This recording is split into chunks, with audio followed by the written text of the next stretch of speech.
তাহার আসল নামটি যে কি ছিল তাহা ভুলিয়াই গিয়াছি, কারণ আমরা সকলেই তাহাকে পালোয়ান বলিয়া ডাকিতাম। এমনকি মাস্টার মহাশয়েরা পর্যন্ত তাহাকে পালোয়ান বলিতেন। কবে কেমন করিয়া তাহার এইরূপ নামকরণ হইল তাহা মনে নাই, কিন্তু নামটি যে তাহাকে বেশ মানাইয়াছিল এ কথা স্কুল শুদ্ধ সকলেই এক বাক্যে স্বীকার করিত। প্রথমত তাহার চেহারাটি ছিল একটু অতিরিক্ত রকমের হৃষ্টপুষ্ট, মোটাসোটা হাত পা, ব্যাঙের মতো গোবদা গলা, তাহার উপরে গোলার মতো মাথাটে, যেন ঘাড়ে পিঠে এক হইয়া গিয়াছে। তার উপর সে কলিকাতায় গিয়া স্বচক্ষে কাল্লু ও করিমের লড়াই দেখিয়া আসিয়াছিল এবং বড় বড় কুস্তির এমন আশ্চর্য রকম বর্ণনা দিতে পারিত যে শুনিতে শুনিতে আমাদেরই রক্ত গরম হইয়া উঠিত। একদিন উৎসাহের চোটে আমরাও তাল ঠুকিয়া স্কুলের উঠানে কুস্তি বাঁধাইয়া দিতাম। পালোয়ান তখন পাশে দাঁড়াইয়া নানা রকম অঙ্গভঙ্গি করিয়া আমাদের প্যাচ ও কায়দা বাতলাইয়া দিত। মাখনলাল আমার চাইতে 2.5 বছরের ছোট, কিন্তু পালোয়ানের কাছে ল্যাংমুচকির প্যাচ শিখিয়া সে যেদিন আমায় চিৎপাত করিয়া ফেলিল সেই দিন হইতে সকলেরই বিশ্বাস হইল যে পালোয়ান ছোকরাটা আর কিছু না বুঝুক, কুস্তিটা বেশ বোঝে। ঘোষেদের পাঠশালার ছাত্রগুলি বেজায় ডান পিটে, খামোখা একদিন আমাদের সঙ্গে গায়ে পড়িয়া তাহারা ঝগড়া বাঁধাইত। মনে আছে, একদিন ছুটির পরে আমি আর 5-7টি ছেলের সঙ্গে গোসাইবাড়ির পাশ দিয়া আসিতেছিলাম। এমন সময় দেখি পাঠশালার 4টা ছোকরা ঢেলা মারিয়া আম পাড়িতেছে। একটা ঢিল আরেকটু হইলেই আমার গায়ে পড়িত। আমরা দলে ভারী ছিলাম, সেই সাহসে আমাদের একজন ধমক দিয়া উঠিল, এই ও বেয়াদব, মানুষ চোখে দেখিস নে। ছোকরাদের এমনই আস্পর্ধা, একজন অমনি বলিয়া উঠিল, হ্যাঁ মানুষ দেখি, বাদরও দেখি। শুনিয়া বাকি 3টায় অসভ্যের মতো হো হো করিয়া হাসিতে লাগিল। আমার তখন ভয়ানক রাগ হইল। আমি আস্তিন গুটাইয়া বলিলাম, পরেশ, দে তো আচ্ছা করে ঘা 2-4 কষিয়ে। পরেশ দমিবার পাত্র নয়, সে হুঙ্কার দিয়া বলিল, গুপে, আনত ওই ছোকরাটার কান ধরে। গোপীকেষ্ট বলিল, আমার হাতে বই আছে, ওরে ভূত, তুই ধর দেখি একবার চেপে। ভূতর বাড়ি বাঙাল দেশে। তার মেজাজটি যখন মাত্রায় চড়ে তখন তার কাণ্ডাকাণ্ড জ্ঞান থাকে না। সে একটা ছোকরার কানে প্রকাণ্ড এক কিল বসাইয়া দিল। কিল খাইয়াই সে হতভাগা একেবারে গোবরাদা বলিয়া চিৎকার দিয়া উঠিল, আর সঙ্গে সঙ্গে বাকি 3জনও গোবরাদা গোবরাদা বলিয়া এমন একটা হইচই রব তুলিল যে আমরা ব্যাপারটা কিছুমাত্র বুঝিতে না পারিয়া একেবারে হতভম্ব হইয়া রহিলাম। এমন সময় একটা কুচকুচে কালো মূর্তি হঠাৎ কোথা হইতে আসিয়া দেখা দিল। আসিয়াই আর কথাবার্তা না বলিয়াই ভূতর ঘাড়ে ধাক্কা মারিয়া গুপের কান মলিয়া আমার গালে ঠাস ঠাস 2 চড় লাগাইয়া দিল। তারপর কাহার কি হইল আমি খবর রাখিতে পারি নাই। মোট কথা, সেদিন আমাদের যতটা অপমান বোধ হইয়াছিল ভয় হইয়াছিল তার চাইতেও বেশি। সেই হইতে গোবরাদার নাম শুনিলেই ভয়ে আমাদের মুখ শুকাইয়া আসিত।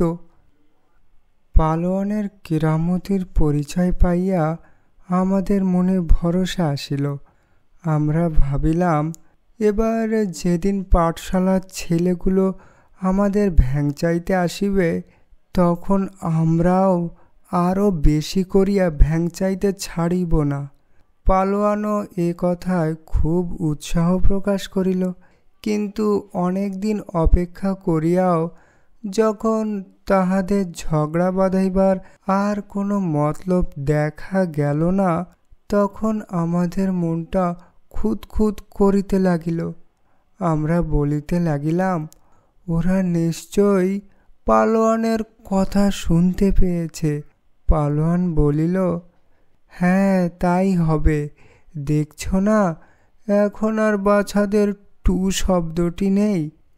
তখন সবাই মিলিয়া স্থির করিলাম যে পালোয়ানকে সঙ্গে লইয়া গোবরার দলের সঙ্গে ভালো রকম বোঝাপড়া করিতে হইবে। শনিবার 2টার সময় স্কুল ছুটি হইয়াছে। এমন সময় কে যেন আসিয়া খবর দিল যে গোবরা 4-5টি ছেলেকে সঙ্গে লইয়া পুকুর ঘাটে বসিয়া গল্প করিতেছে। যেমন শোনা অমনি আমরা দলে বলে হই হই করিতে করিতে সেখানে গিয়া হাজির। আমাদের ভাবখানা দেখিয়াই বোধ হয় তাহারা বুঝিয়াছিল যে আমরা কেবল বন্ধুভাবে আলাপ করিতে আসি নাই। তাহারা শশব্যস্ত হইয়া উঠিতে না উঠিতেই আমরা 3-4 জনে মিলিয়া গোবরাকে একেবারে চাপিয়া ধরিলাম। সকলেই ভাবিলাম এ যাত্রায় গোবরার আর রক্ষা নাই, কিন্তু আহাম্মক রামপদটা সব মাটি করিয়া দিল। সে বোকারাম ছাতা হাতে হা করিয়া তামাশা দেখিতেছিল। এমন সময় পাঠশালার একটা ছোকরা এক থাবড়া মারিয়া তাহার ছাতাটা কাড়িয়া লইল। আমরা ততক্ষণে গোবরাচাঁদকে চিৎপাত করিয়া আনিয়াছি। এমন সময় হঠাৎ আমাদের ঘাড়ে পিঠে ডাইনে বায়ে ধপাধপ ছাতার বৃষ্টি শুরু হইল। আমরা মুহূর্তের মধ্যে একেবারে ছত্রভঙ্গ হইয়া পড়িলাম। আর সেই ফাঁকে গোবরাও এক লাফে গা ঝাড়া দিয়া উঠিল। তাহার পর চক্ষের নিমিষে তাহারা আমাদের 4-5 জনকে ধরিয়া পুকুরের জলে ভালো রকমে চুবাইয়া রীতিমতো নাকাল করিয়া ছাড়িয়া দিল। এই বিপদের সময় আমাদের দলের আর সকলে কে যে কোথায় পালাইল তাহার আর কিনারাই করা গেল না। সব চাইতে আশ্চর্য এই যে ইহার মধ্যে পালোয়ান যে কখন নিরুদ্দেশ হইল, তাহাকে ডাকিয়া ডাকিয়া আমাদের গলা ফাটিয়া গেল, তবু তাহার সাড়া পাইলাম না। সোমবার স্কুলে আসিয়াই আমরা সবাই মিলিয়া পালোয়ানকে গাল দিতে লাগিলাম, কিন্তু সে যে কিছুমাত্র লজ্জিত হইয়াছে এমন বোধ হইল না। সে বলিল, তোরা যে এমন আনাড়ি তা জানলে কি আমি তোদের সঙ্গে যাই? আচ্ছা গোবরা, যখন তোর টুটি চেপে ধরল তখন আমি যে ডান পটকান দে বলে এত চেঁচালাম, কই তুই তো তার কিছুই করলি না। আর ওই গুপেটা, ওকে আমি এতবার বলেছি যে ল্যামুচকি মারতে হলে পাল্টা রোগ সামলে চলিস, তা তো ও শুনবে না। এরকম করলে আমি কি করব বলো? ওসব দেখে আমার একেবারে ঘেন্না ধরে গেল, তাই বিরক্ত হয়ে চলে এলুম। তারপর ভূতটা, ওটা কি করলো বল দেখি? আরে দেখছিস, যখন দোরখা প্যাঁচ মারছে তখন বাবু আহ্লাদ করে কাত হয়ে পড়তে গেলি কেন? ভূত এতক্ষণ কিছু বলে নাই, কিন্তু পালোয়ানের এই টিপ্পনি কাটা ঘায়ে নুনের ছিটার মতো তাহার মেজাজের উপর ছ্যাক করিয়া লাগিল। সে গলায় ঝাঁকড়া দিয়া মুখভঙ্গি করিয়া বলিল, তুমি বাপু কানকাটা কুকুরের মতো পালাইছিলা কেন? সর্বনাশ! পালোয়ানকে কানকাটা কুকুর বলা! আমরা ভাবিলাম, দেখ বাঙাল মরে বুঝি এবার। পালোয়ান খুব গম্ভীর হইয়া বলিল, দেখ বাঙাল, বেশি চালাকি করিস তো চোরকি প্যাঁচ লাগিয়ে একেবারে তুর্কি নাচন নাচিয়ে দেব। ভূত বলিল, তুমি নাচলে বান্দর নাচবা। রাগে পালোয়ানের মুখ চোখ লাল হইয়া উঠিল।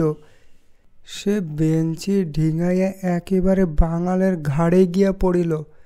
তারপর দুজনে কেবল হুড়াহুড়ি আর গড়াগড়ি। আশ্চর্য এই, পালোয়ান এত যে কায়দা আর এত যে প্যাঁচ আমাদের উপর খাটাইত, নিজের বেলায় তার একটিও তাহার কাজে আসিল না। ঠিক আমাদেরই মতো হাত পা ছুড়িয়া সে খামচা খামচি করিতে লাগিল। তারপর বাঙাল যখন তাহার বুকের উপর চড়িয়া দুই হাতে তাহার টুটি চাপিয়া ধরিল, তখন আমরা সকলে মিলিয়া দুজনকে ছাড়াইয়া দিলাম।